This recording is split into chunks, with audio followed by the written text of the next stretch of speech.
بسم اللہ الرحمن الرحیم۔ السلام علیکم۔ رسول اللہ صلی اللہ علیہ وآلہ وسلم نے فرمایا، نظر کا لگنا حق ہے۔ اگر کوئی چیز تقدیر پر سبقت لے جانے والی ہوتی تو وہ نظر ہوتی۔ آپ صلی اللہ علیہ وآلہ وسلم نے فرمایا، میری امت میں اللہ کی کتاب لوح محفوظ، اس کے فیصلے اور تقدیر کے بعد سب سے زیادہ تعداد نظر بد کے اثرات سے مرنے والوں کی ہوگی۔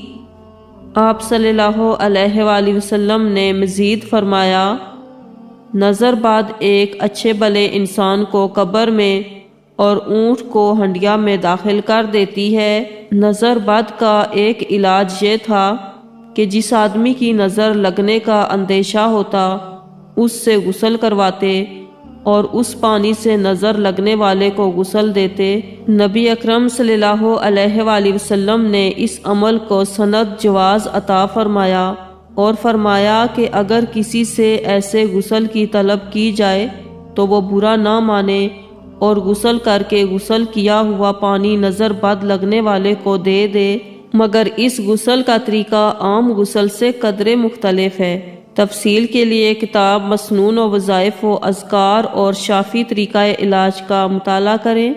میرے چینل کو ضرور سبسکرائب کریں۔ جزاک اللہ۔